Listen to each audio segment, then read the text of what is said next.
include eye irritation, discomfort, blurred vision, and unusual taste sensation. Don't touch container tip to your eye or any surface. Before using Xiidra, remove contact lenses and wait 15 minutes before reinserting. Dry eye. Certainly not on the freeway. They were going fairly slowly, but now on Washington Boulevard, a minute ago on Telegraph Road, the irony is that the speeds really picked up at that point. So now you've got another chase here. We're right under them. We're right on top of them with their 7. This is one more time on the road. Northbound. And it looks like we might be getting back on the 710 freeway or onto the 710 or maybe even the. Okay, so it's the 5. So it looks like we're getting back on the southbound 5. So this person just got off the freeway, drove recklessly on Telegraph, and now you see this will probably go back on the shoulder to pass the traffic, but you've got a lot of congestion on the 5 right now. This is a Friday afternoon. You're going to have a lot of traffic. CHP, what we're looking at is just what Air 7 is showing us. We're not quite certain the air support they have or how many vehicles are behind that one CHP officer, but this person has once again decided to drive on the shoulder. It does look like it's just one officer. So we have one CHP officer following this expedition who nearly hit that the semi there, but we don't really know they're just continuing on the 5, and there's just no chance that on the 5 freeway it's ever going to relax as far as congestion. Looks like Washington Boulevard again. And we're going to see there's some indecision on this driver, but yes, they've decided to take Washington Boulevard exit again. So now, again, we're in this same area, and you've exited the freeway, and maybe we're going to back on the freeway on the northbound side. There's another, that was an SUV CHP.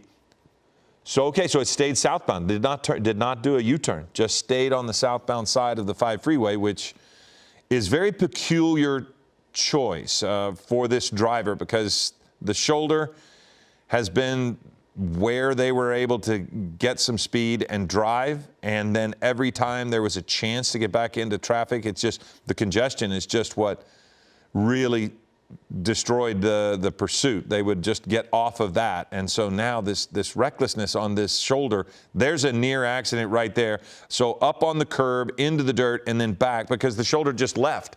There was just nowhere for this person to go. CHP is in the same constraints though. Right now they haven't hit anybody, which is hit anybody in the pursuit because it started with a hit and run. But let's see now as we come under this overpass, up again on the shoulder, and here we go. So we've been on this now here past 10 minutes or so, just watching this Ford Expedition, who has, for the most part, stayed on the 5 freeway, now once again on an exit, and we'll see which one it is. It might be Telegraph. It looks, this is Garfield exit. Okay, so it's staying, right in that same area, and it is almost useless to project what this person is thinking or wanting to do. But the CHP, they've engaged another officer. There's now an SUV and this patrol vehicle, and so here we go. See if they're going to get through another one of these intersections, coming up on that box truck there. And many times people get frustrated seeing somebody get up on them like this, and then they end up getting involved, and CHP would never want you to do that. But that's a U-Haul box truck. The person was able to get around, now turning through the intersection. And we're back northbound on Telegraph. And this is where they really picked up speed a moment ago, 65, 70 miles an hour on Telegraph. And not quite sure what we're going to, yeah, there we are again, 71. And look, they're just passing, and it's just going to catch people so by surprise. When you close that gap and somebody is just making a regular commute. But now, earlier we saw this person driving into the turn lane, and here we go again, using the turn lane or restricted area to navigate around any heavier traffic. So here we go again, almost 85 miles an hour on Telegraph. And you can see the backup there of all these people. Now they're going the other direction, of course, but now back into the turn lane and into potentially oncoming traffic, which is just incredibly dangerous, especially given the size of that vehicle. That Expedition is not going to be able to slow down quickly, and the sheer mass of it, if there is any type of collision, it's just going to be a horrific accident. So now this is near the Citadel outlets, and look at the congestion and the speed that this vehicle is maneuvering through that traffic. Powerful vehicle. It is very stable and able to be maneuvered, but it is just, you hate to see that kind of driving when there's so many people. You know, you're near these outlet malls. This is, again, adjacent to the 5 freeway. You see the 5 freeway off in the distance. And now we're behind that building, that parking garage possibly. Can't see if they've come around yet. It looks like that's it right there. Did it just go by to the right? Air 7 is maybe listening. Yeah, I went under the freeway there, bottom, just by the Air 7 of the ABC 7 logo. I do believe that's it, or is that a silver? That might, we might have lost the vehicle here for a second. There they are. There's CHP and there's the vehicle. So we ran across another expedition. And so this person is now still on, is this still Telegraph? Yeah. Could be Atlantic Boulevard. So clearly they are driving again, for the most part, in the same area. But this is the same repeated action that we've just really struggled with. The person driving into the turn lane and passing, and then really picking up speed on these surface streets that are, you know, not freeway speeds, certainly. But the one thing is we've seen this person make it through these intersections really without causing too much in the way of risk or danger outside of just the general speed going through. No cars, no near misses. It is so far this person has been able to get through these intersections with unscathed. And what we don't want is for somebody, an innocent bystander, to be hurt with this. But here we go again into oncoming traffic, using the turn lanes over into the wrong lanes, and lucky at that point that everybody was in the far right lane. You start to see some of these trucks move off to the side to let people out of the way.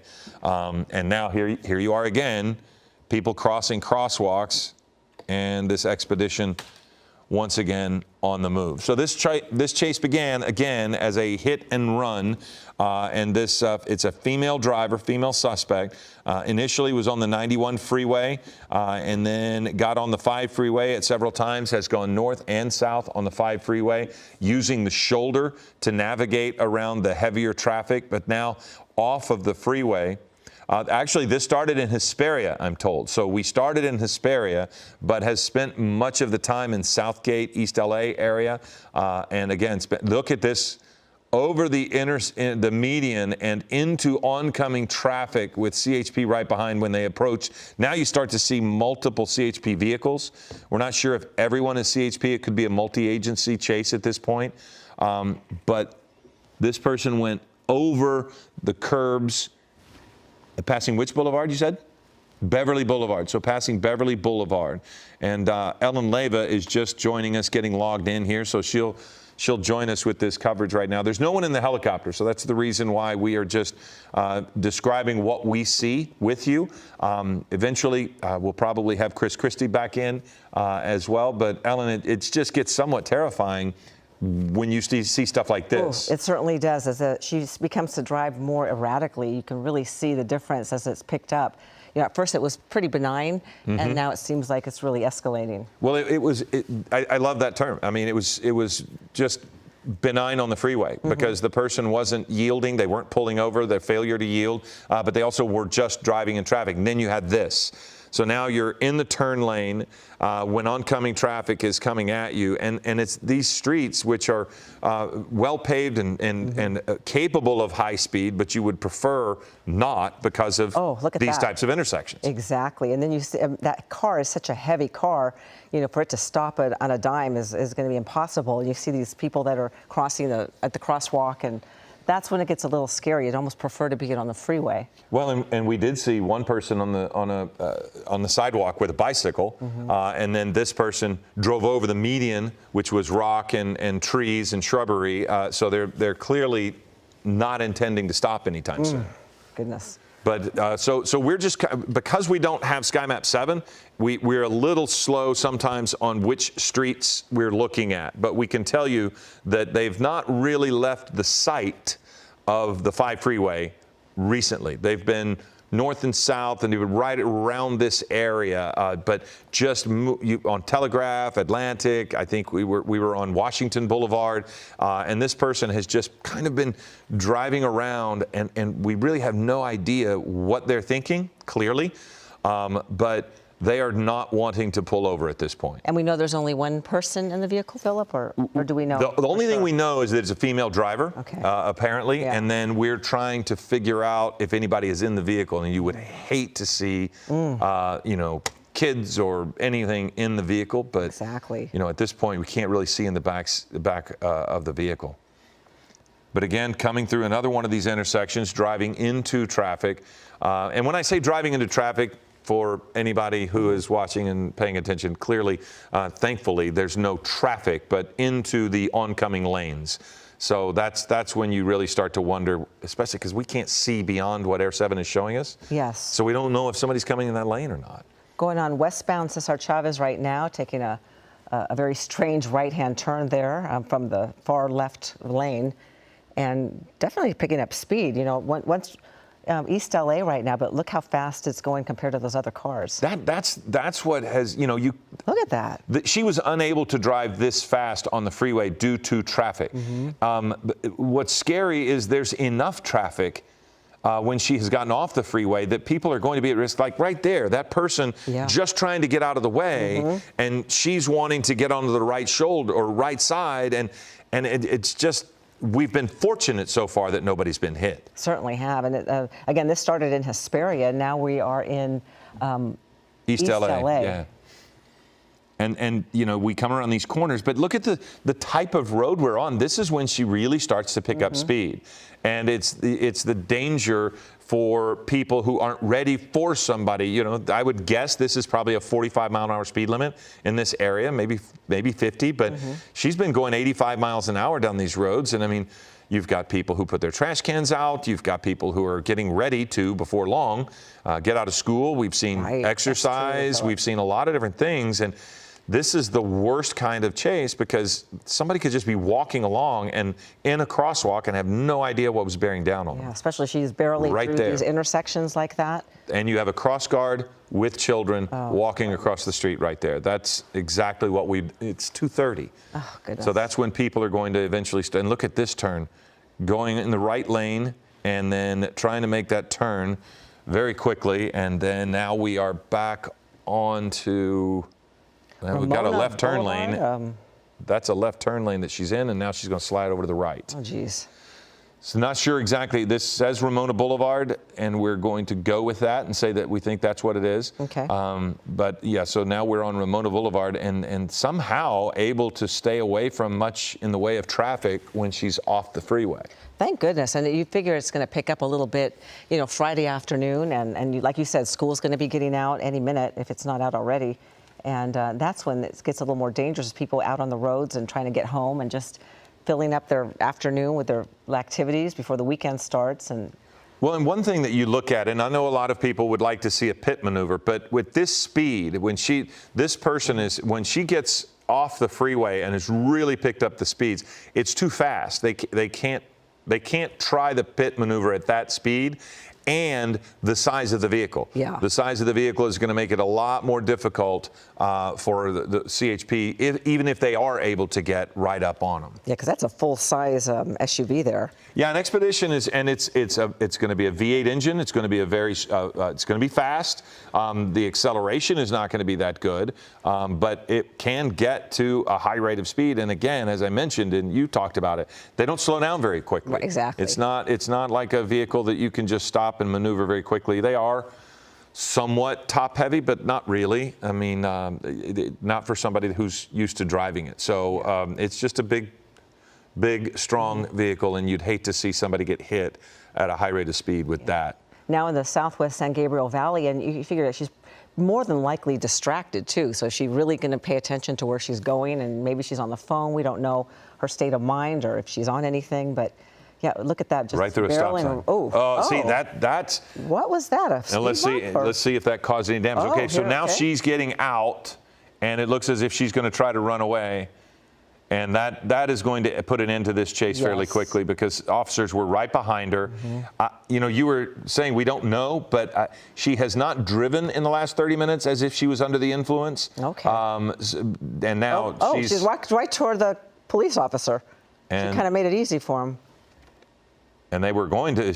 And guess what's easy for her? The fact that they didn't need the dogs. No kidding. So she is taken into custody, and who knows? It might have been that divot in the road, you know, the drainage canal, startled her. You know, because if you've ever been in a car that hits one of those canals on the road, it is jarring if you're going at a regular speed. Yeah. I don't know if we can rewind that if there's a chance, but the rear end of that expedition came off the ground. Yeah, it sure did. And it either startled her or jarred her, but she was, that is the thing that got her out. So she took off, and CHP was able to, it looks like other officers are involved in this too. Maybe that was Southgate, could be LAPD. But other officers were there ready because they were right behind her. Right, yeah. This is on Dozier Street now, so at least she's in custody. She's going to be off the road, thank goodness, and taking people out of the danger zone again. Because nobody was hurt. Yeah. Nobody was hurt. So Eyewitness News at 3 o'clock is coming up in just 30 minutes, and you will be with Colleen Sullivan. All right. And I'm sure we will have some of the highlights or lowlights of this chase. We'll return you to our regular stream now.